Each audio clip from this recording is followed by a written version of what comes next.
However, they should not be compromising the majority of what you're eating. These are all important things that we can sometimes forget when we're just counting calories. Now, the number one calorie counting mistake I see people making, I've made it myself, when it comes to fat loss is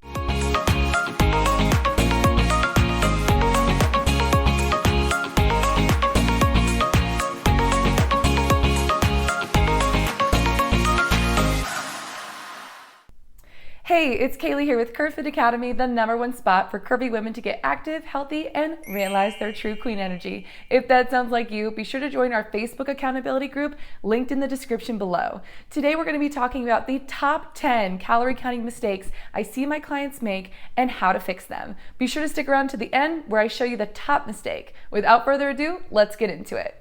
The first mistake I see my clients making is not having the right calorie estimate in the first place because they don't know how to calculate their TDEE, or their total daily energy expenditure. Thankfully, I have a video tutorial for how to do that right here where I show you all the steps and how to adjust the number to help you achieve your goals. The second mistake I see my clients making is taking everything related to calorie counting as gospel or as fact, which that's just not the case. The thing is, calorie counting overall is just a game of estimates. We're estimating how many calories we need. Overall, when we're measuring them, we're estimating how much we're intaking, and even on serving sizes, they're adjusting the calories so that they have a really nice round number of like 100 calories per serving or 400 calories per serving or something like that. So just keep in mind that this isn't an exact science, and it's more of a game of estimates and averages. On that same note, the third mistake I see my clients making is thinking that they have to or that they can hit their calorie goal exactly every single day, which is just not realistic. The chances that you're going to hit your calorie goal within like 1 or 5 calories are pretty slim. However, to fix this mistake, what you want to do is, if you're tracking on MyFitnessPal, go to the weekly average. And if your weekly average for your calorie intake is at or below your goal, then you are golden in terms of fat loss. Open up MyFitnessPal, go to More, and then hit Nutrition. Make sure your view is on the week view and that you're looking at the calorie tab rather than the nutrients. You can see that we overate on Friday and Saturday, yet our weekly average calories are still on track. If I tap the bars, you could see the weekly calories average comes up as 1,815, and our goal was 1,824. So we're still good for fat loss. Which leads into the next mistake I see people making, which is overcompensating after a day of overeating by restricting your intake the next day. If you go out on Friday night and have 3 tacos and 5 margaritas, it's 2 shots of vodka.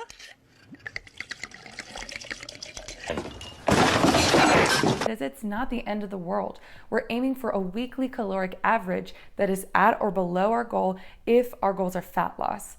Now, when you do this overcompensating by restricting the next day, it usually leads into an unhealthy binge and restrict cycle that you can't get out of. Trust me, I've been there before. So please don't punish yourself. Just eat normal the next day. Maybe do a little bit more activity and movement if you have the time. Now, the next mistake I see my clients making is that they're not planning ahead to have these treats and beverages. If you want to go out with your friends and have tacos and margaritas, that's totally okay.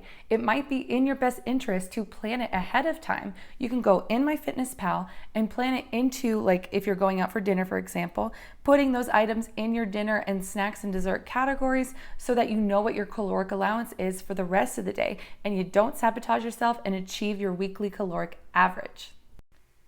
To plan ahead your treats, what you want to do is open up the day that you're going to go out for food or whatever. So for example, if I'm going out to dinner, I could add some food in here and I could type in, for example, tacos, and say I went to get some Chipotle tacos, I can add those in right here.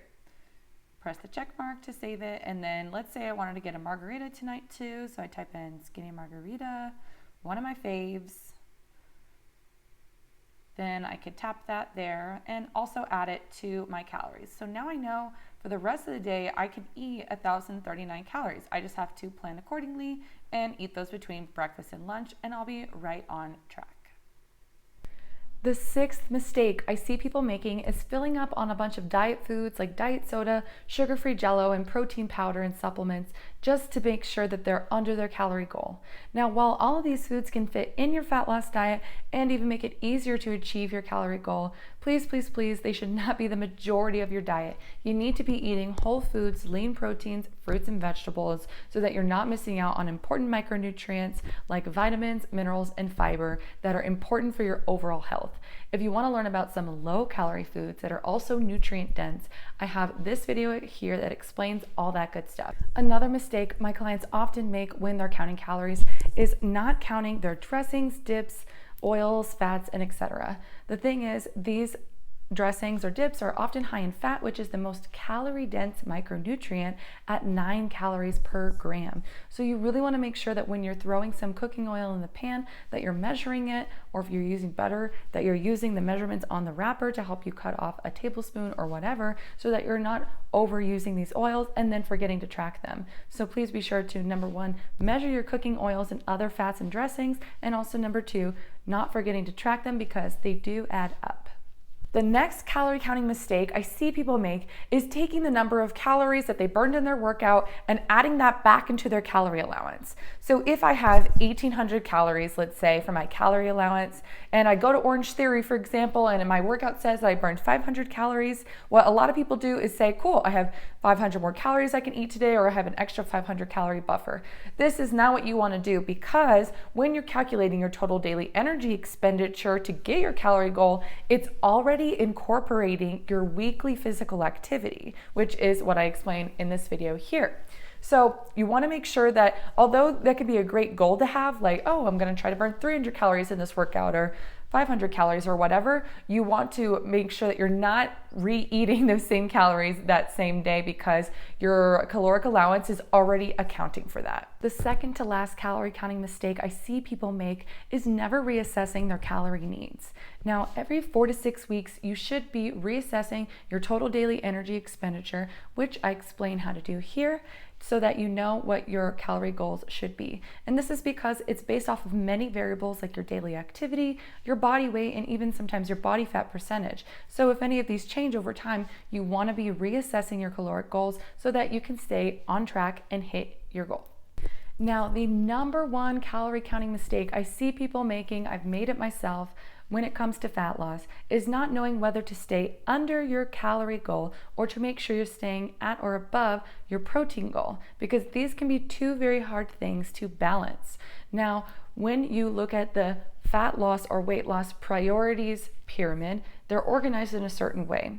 And the way that they are organized is that at the foundation, the very most important part when it comes to fat loss is making sure you're in a calorie deficit, meaning that you have to be expending more calories than you're taking in through food. So the most important thing you need to make sure that you're doing is making sure you're not going over your calorie goal. If you're hitting your protein goal, that's super great, and I'm really happy for you. But the thing is, if that pushes you over your calorie goal, you will not lose any weight or fat in the end. So make sure that you're paying attention to that priority list of calories first, then protein second. In my next video, I'll be explaining how to prioritize all these fat loss strategies that we know about, like weight training, cardio, meal timing, protein, and etc. So if you want to stay tuned for that, make sure to subscribe and hit the notification bell so you know when it comes out. What did you think of these calorie counting mistakes? Have you made any of these yourself, or which ones did I miss out on? Make sure to leave me a comment and let me know. If you liked the video, please make sure to hit that like button so that I know that you enjoy these types of videos. Thanks so much for joining me, guys. See you next time.